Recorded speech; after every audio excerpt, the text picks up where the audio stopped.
তুমি আমার রব, তুমি আমার সব।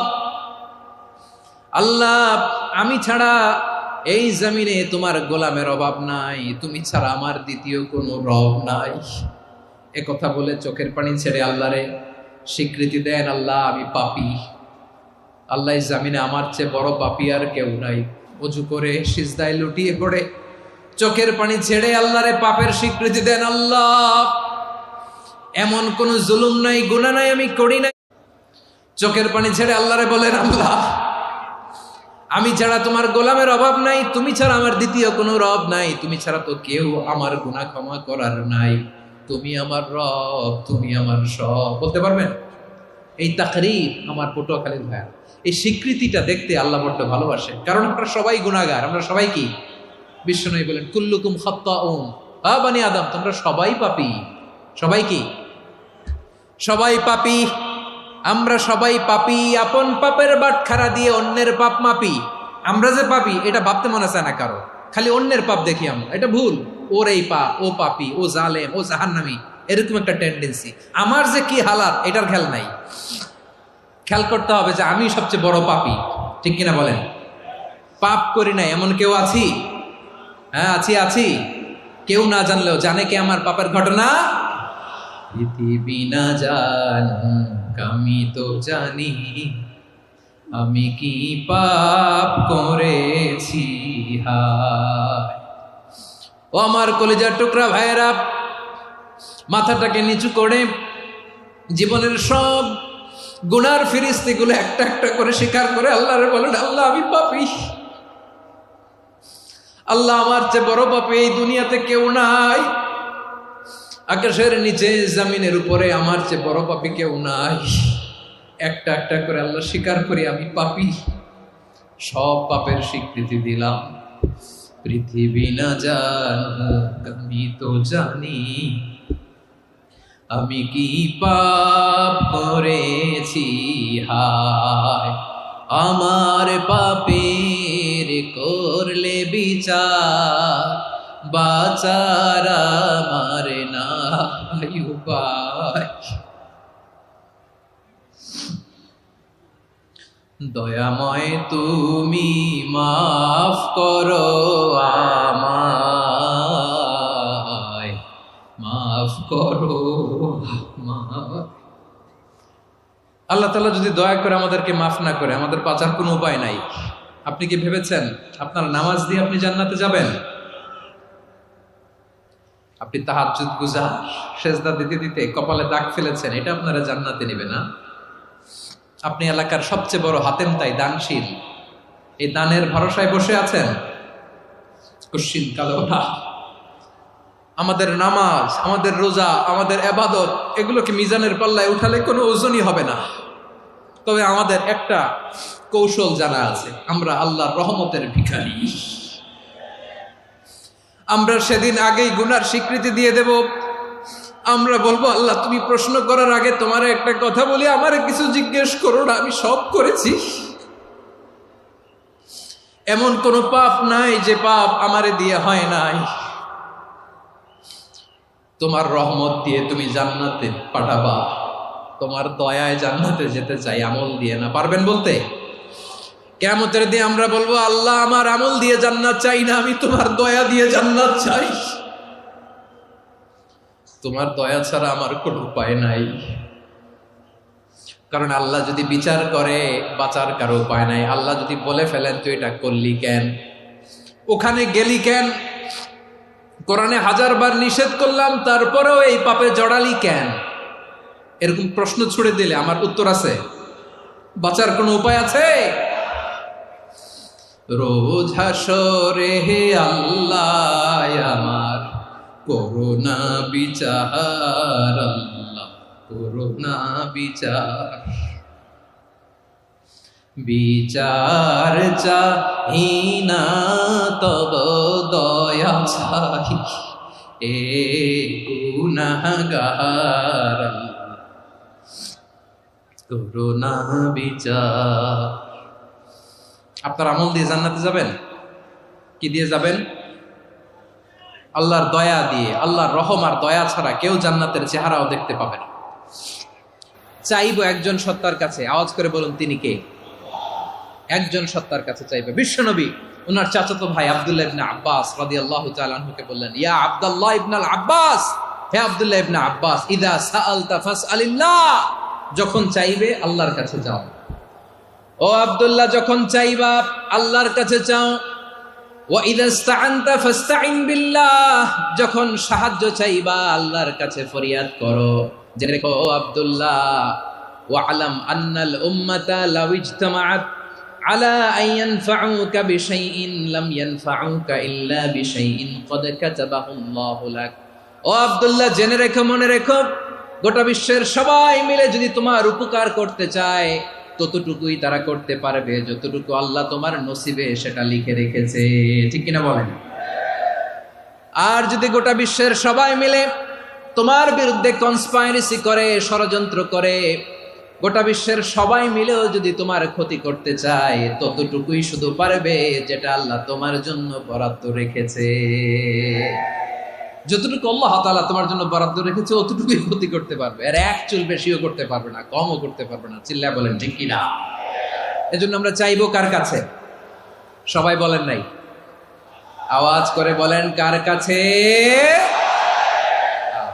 সব সময় আমরা আল্লাহর কাছে চাইবো, বিপদে আপদে, সুখে দুঃখে, সচ্ছল অবস্থায় অসচ্ছল অবস্থায়, পরাজয়ের সময় বিজয়ের সময়, সব সময় আমরা ভরসা রাখবো কার উপর? সবাই বলুন। একদল লোক আছে যারা বিপদে পড়লে আল্লাহরে ডাকে, আছে না নাই? পটুয়াখালীতে মাশাআল্লাহ নাই। বিপদ আসলে আল্লাহরে ডাকে, বিপদ নাই আল্লাহও নাই। বিপদে পড়লে নামাজ পড়ে, বিপদও নাই নামাজও নাই। বিপদে পড়লে জিকির করে, বিপদ যখন চলে যায় ওদের জিকিরও বন্ধ হয়ে যায়। এরকম আছে না নাই? কিছু লোক দেখবেন পরীক্ষা আসলে নামাজ পড়ে, আছে আছে। জেনজি আওয়াজ করো, এরকম আছে? এই কমন পড়ে গেছে, কমন পড়ছে। দেখবেন পরীক্ষার সময় নামাজ পড়ে, পরীক্ষাও নাই নামাজও আছে। এরকম কিছু লোক আছে অসুস্থ হলে আল্লাহরে বড্ড ভালোবাসে, আল্লাহরে খুব ডাকে। অসুস্থ হইলে অসুস্থতাও নাই, আল্লাহ স্মরণও নাই। দেখবেন কিছু লোক নির্বাচন আসলে খুব আল্লাহওয়ালা হয়ে যায়, তখন দেখবেন মাথার মধ্যে হেজাব লাগায়, পাঞ্জাবি নাই। দেখবেন কিছু লোক নির্বাচন আসলে খুব আল্লাহওয়ালা হয়ে যায়, তখন দেখবেন মাথার মধ্যে হেজাব লাগায়, পাঞ্জাবি লাগায়, আল্লাহ আল্লাহ হয়ে যায়। নির্বাচনও নাই, এরপরে আল্লাহর কথাও নাই। আছে না নাই? না, এরকম হওয়া যাবে না। সব সময় আমরা আল্লাহরে ডাকবো, বিপদে আপদে সব সময় ভরসা রাখবো আমরা একজনের উপর। আওয়াজ করে বলেন তিনি কে? এ কথায় আল্লাহ তাআলা আমাদের চোখে আঙ্গুল দিয়ে জানিয়ে দিলেন, ফাইদা রাকিবু ফিল ফুলকি দা'আউল্লাহা মুখলিসিনা লাহুদ্দিন ফালাম্মা নাজ্জাহুম ইলাল বাররি ইযা হুম ইউশরিকুন। আল্লাহ বলে একদল লোক আছে, তারা যখন নৌযানে চড়ে, জলযানে চড়ে, সাগরের মধ্যে যখন জাহাজে চড়ে, লঞ্চে চড়ে, তারা যখন তুফানের সম্মুখীন হয় তখন তারা আল্লাহরে বড্ড বেশি ডাকে, একান্ত ভাবে ডাকে, বিশুদ্ধ চিত্তে ডাকে। আবার তুফান থেকে তাদেরকে সেফ জোনে নিয়ে, নিরাপদ জোনে নিয়ে যখন বন্দরে আমি আল্লাহ তাদেরকে ভিড়িয়ে দেই, ওই লোকগুলো আবার আমি আল্লাহর সাথে শিরিক করে। এরকম আছে না নাই? জাহাজে উঠছে, সাগরের মাঝখানে তুফান, ওই সময় দেখবেন আল্লাহ কারে কয়। এই কথা তো আপনাদেরকে বোঝানো সহজ, আপনারা তো নদীর দেশের মানুষ। লঞ্চে চড়েন না কারা কারা? দেখি লঞ্চে চড়ছেন? হ্যাঁ, লঞ্চে চড়ে নাই এরকম একজনও নাই এখানে। আচ্ছা, লঞ্চে উঠছেন কে কে দেখি? মাশাআল্লাহ মাশাআল্লাহ মাশাআল্লাহ। ঠিক আছে, আপনাদের বোঝানো সহজ। আচ্ছা, লঞ্চে উঠে তুফানের সম্মুখীন হয়েছেন, জলোচ্ছ্বাস সবাই, মাশাআল্লাহ। তো এই ওয়াজ তো আপনাদের মুখস্থ, ঠিক কিনা বলেন? আমার বলার দরকার নাই, বলেন। মাঝ নদী, তুফান, জলোচ্ছ্বাস, জলের মধ্যে উচ্ছ্বাস, ঢেউ, টর্নেডো, সাইক্লোন, মেঘের ঘনঘটা, পরিবেশ ঘুটঘুটে অন্ধকার, লঞ্চ একবার এদিকে আরেকবার ওইদিকে, ভিতরে কি অবস্থা হয় বলেন তো? হ্যাঁ, তখন মুসলিম আল্লাহর ডাকে, হিন্দু আল্লাহর ডাকে, ঠিক কিনা বলেন? আস্তিক আল্লাহর ডাকে, নাস্তিক আল্লাহর ডাকে, ঠিক কিনা? লঞ্চের ভেতর, স্টিমারের ভেতর কান্নারে রোল পড়ে যায়, চিৎকারের রোল পড়ে যায়, সবার মুখ দিয়ে শুধু একটা আওয়াজ, লা ইলাহা লা ইলাহা লা ইলাহা সুবহানাল্লাহ আলহামদুলিল্লাহ লা ইলাহা।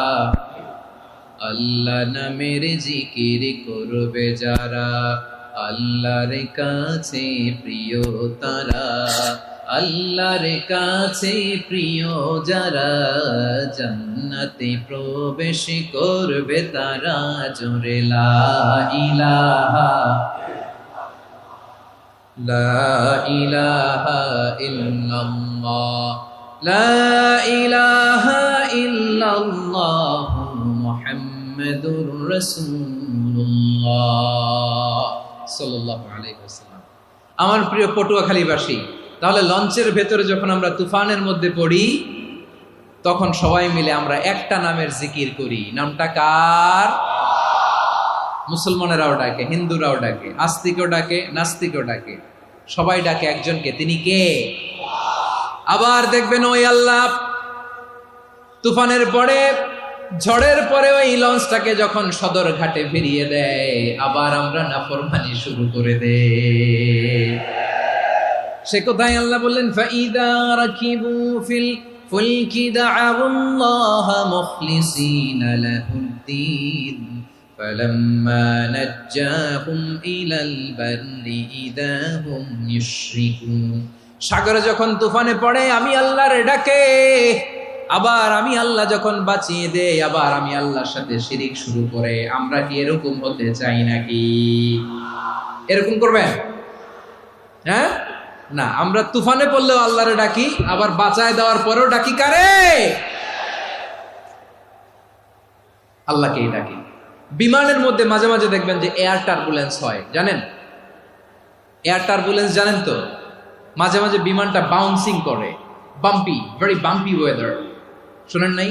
40,000 ফিট উপরে যখন থাকে, তখন পাইলট মাঝে মাঝে বলে, dear passengers, ladies and gentleman, right now we are flying 40,000 feet above the ground and we are passing very air turbulence, very heavy air turbulence right now. Please fasten your seat belt. দেখবেন মাঝে মাঝে বলে যে, ভদ্র মহিলা, ভদ্র মহোদয়গণ, আমরা 40,000 ফিট উপর দিয়ে যাচ্ছি আর এয়ার টার্বুলেন্স ফেস করছি, মেহেরবানি করে আল্লাহর হস্তে সিট বেল্ট বাঁধুন। তখন বিমানটা এরকম বাউন্সিং করে, শেকিং করে। আপনারা মুখোমুখি হয়েছেন? ইদানিং এই এয়ার টার্বুলেন্স বেড়ে গিয়েছে। গত বছর আমার ইন্টারন্যাশনাল অনেকগুলো ফ্লাইট ছিল, তো আমি দেখলাম যে আগের ফ্লাইটগুলোর তুলনায় এখন এয়ার টার্বুলেন্স খুব বেশি। আমি একটু রিসার্চ করে দেখলাম, ক্লাইমেট চেঞ্জের কারণে, জলবায়ু পরিবর্তনের কারণে আকাশের বাতাসের মুভমেন্টে পরিবর্তন হয়েছে, ফলে এখন বিমান শেকিং করে বেশি, বাউন্সিং, বাম্পি ওয়েদার। তো বলেন তো, 40,000 ফিট উপরে যখন আপনি, কয় হাজার ফিট? সবাই বলুন কয় হাজার ফিট? 40,000 ফিট উপরে যখন আপনি, তখন যখন বিমানটা এরকম বাউন্সিং করে, সবাই যখন ভমিটিং করে বিমান নষ্ট করে দেয়, বমি করে, তখন বাঁচানোর কে আছে আল্লাহ ছাড়া? কেউ আছে? ওই মুহূর্তেও সবাই মিলে একজনের ডাকে আওয়াজ করে বলেন, তিনি কে? মাঝে মাঝে কিছু সোশ্যাল মিডিয়ায় কিছু ভিডিও পাওয়া যায় যে হেভি যখন এয়ার টার্বুলেন্স হয়, 10 সেকেন্ড 15 সেকেন্ডের কিছু ভিডিও পাওয়া যায়, বিমানটা এরকম বাউন্সিং করছে, বাম্পি ওয়েদার, কাঁপছে, মানুষগুলো বমি করছে, অক্সিজেন মাস্কগুলো সব ঝুলে পড়েছে, বিমানটা শুধু কাঁপছে। তখন দেখবেন বিমানের ভেতরেও এরকম লঞ্চের মতো চিৎকার আছে না নাই? বিমানের ভেতরেও তখন চিৎকার। গত বছর হিথ্রো এয়ারপোর্ট থেকে সিঙ্গাপুর এয়ারলাইন্সের একটা ফ্লাইট হিথ্রো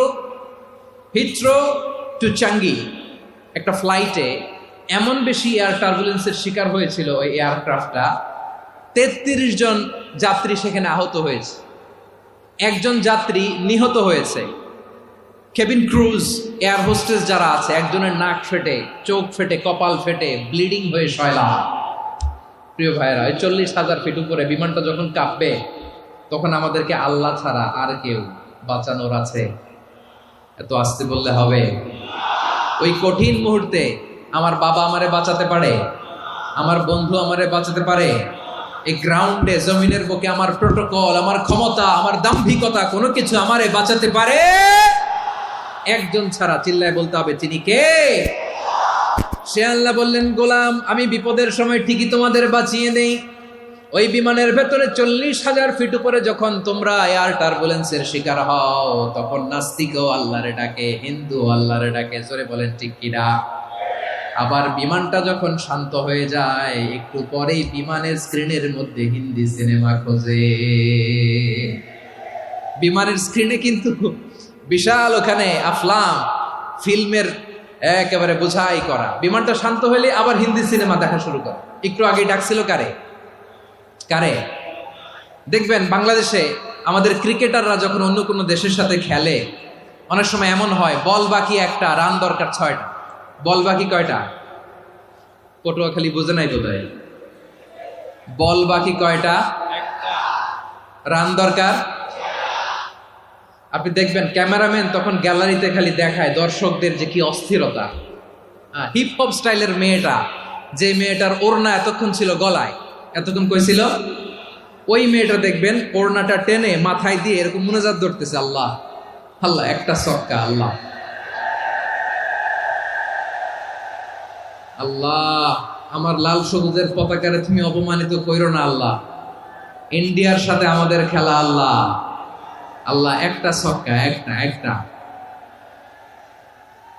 পুরো পুরো খেলা জুড়ে এই মেয়ের ওড়না ছিল গলায়, কিন্তু যখন 1 বলে 6 রান দরকার, ওড়না চলে আসছে কোথায়? মাথায়। আবার মুনাজাত আছে না নাই? ঠিকই বাংলাদেশের দামাল ছেলে এমন এক শট মারলো, বল চলে গেল স্টেডিয়ামের বাইরে, ছক্কা, জিতে গেলাম আমরা। পুরো স্টেডিয়াম জুড়ে চিৎকার, হই হুল্লোড়, মৌজ মাস্তি। যেই মেয়েটা মাথার মধ্যে ওড়না দিয়ে এতক্ষণ সুবহানাল্লাহ সুবহানাল্লাহ বলে আল্লাহর কাছে দোয়া করেছে, ওই মেয়ে এখন আবার ওড়না ফেলে দিয়ে নাচা শুরু করে দিয়েছে। তাহলে আল্লাহর ভয়, আল্লাহর প্রতি আস্থা, বিশ্বাস, ভালোবাসা, এটা কি ক্ষণিকের জন্য? মানে আমার যখন লাগবে তখন আল্লাহর ইউজ করবো নাকি? হ্যাঁ, বিপদে আপদে, সুখের সময় দুঃখের সময়, সচ্ছল অসচ্ছল অবস্থায় বিশ্বাসীরা ভরসা রাখে একজনের উপর। চিৎকার করে বলো, পটুয়াখালী তিনি কে? সে আল্লাহ বললেন, গোলাম মনে করো না জাহাজ থেকে সদরঘাটে ভিড়িয়ে দিলাম, তুমি নিরাপদ হয়ে গেছো। মনে করো না 40,000 ফিট থেকে সেফ ল্যান্ডিং এর পরে এয়ারপোর্টে নেমে গেলেই তুমি নিরাপদ হয়ে গেছো। ও মিয়া, বিপদ কি শুধু সাগরে আর আকাশে?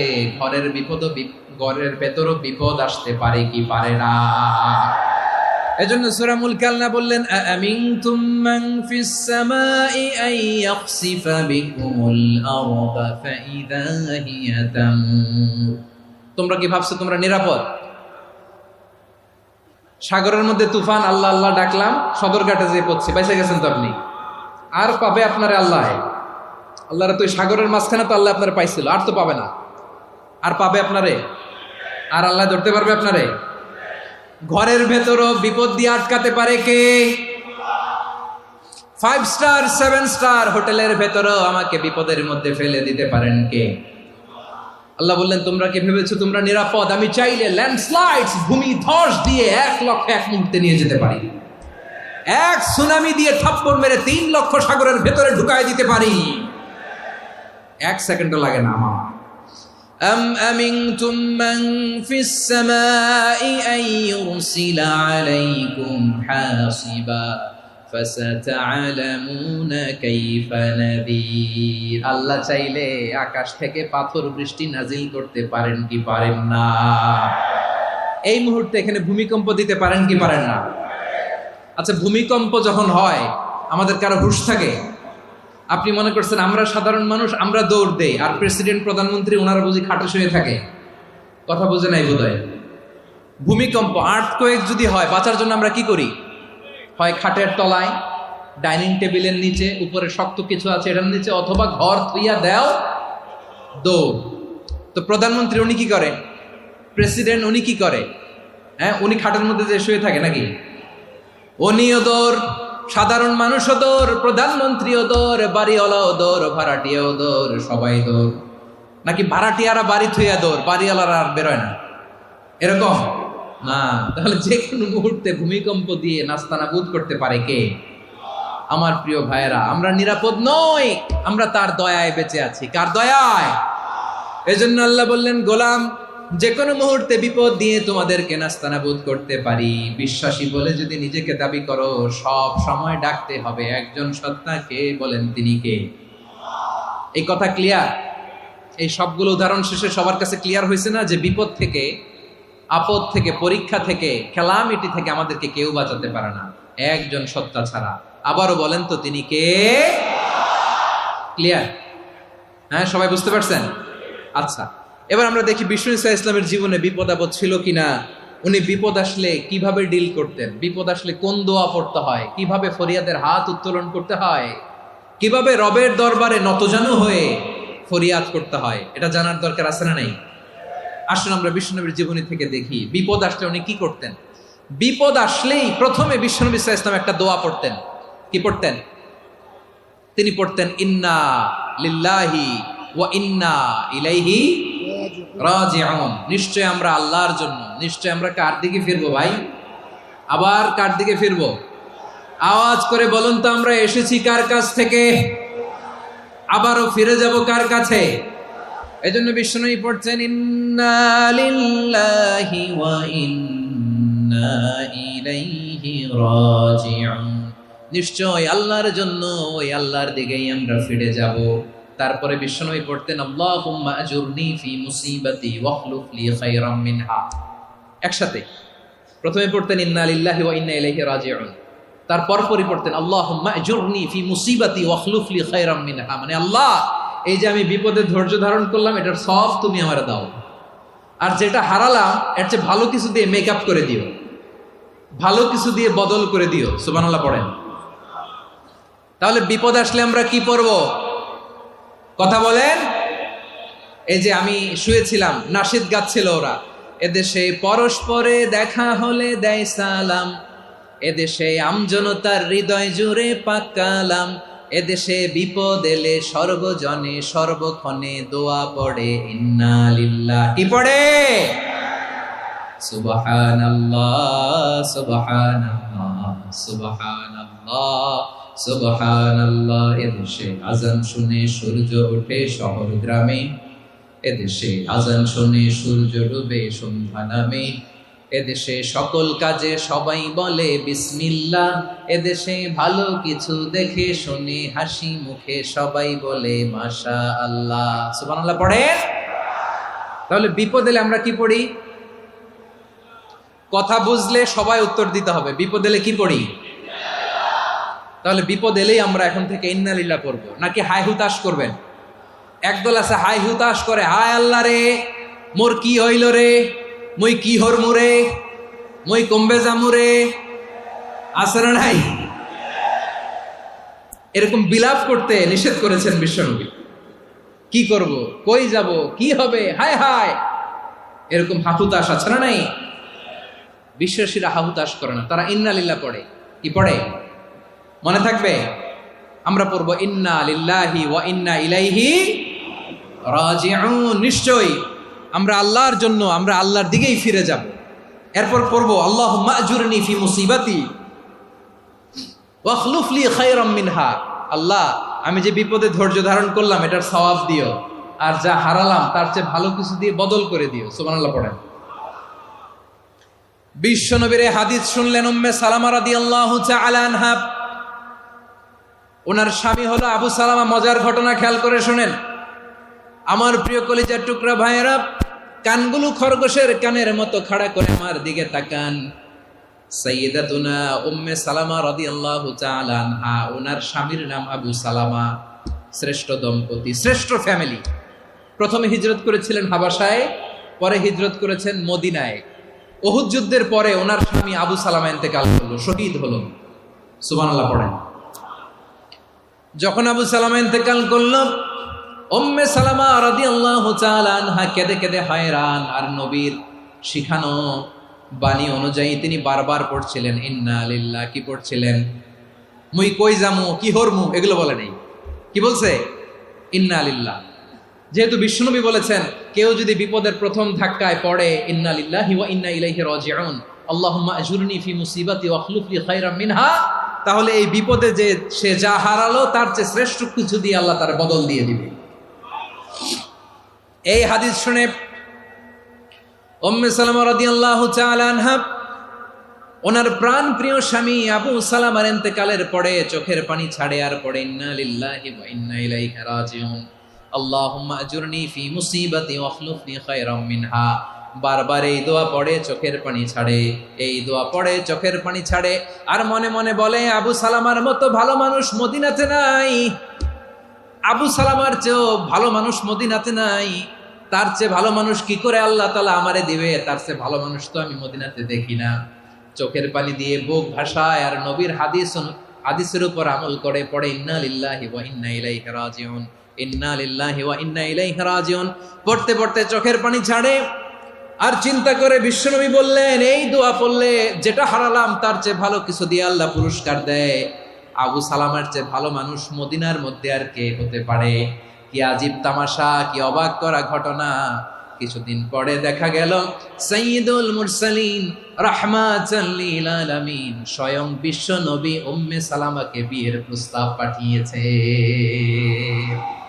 স্বয়ং বিশ্ব নবী উম্মে সালামা রাদিয়াল্লাহু তাআলা আনহাকে বিয়ের প্রস্তাব পাঠিয়েছেন। উনি রাজি হয়ে গেলেন, বিয়ে হয়ে গেল। উনি হয়ে গেলেন উম্মুল মুমিনিন, আমাদের মা, পুরো মুসলিম উম্মার মা। চিৎকার করে বলেন আল্লাহু আকবার। তাহলে আমার প্রাণপ্রিয় ভাইয়েরা, বিপদে পড়লে আমরা পড়বো ইন্না লিল্লাহি ওয়া ইন্না ইলাইহি রাজিউন, আল্লাহুম্মা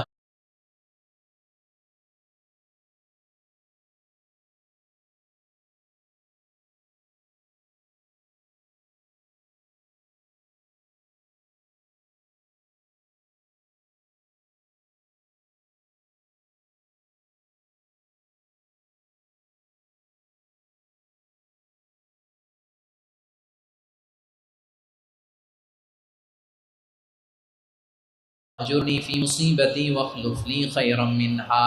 পড়বেন? পড়বেন না?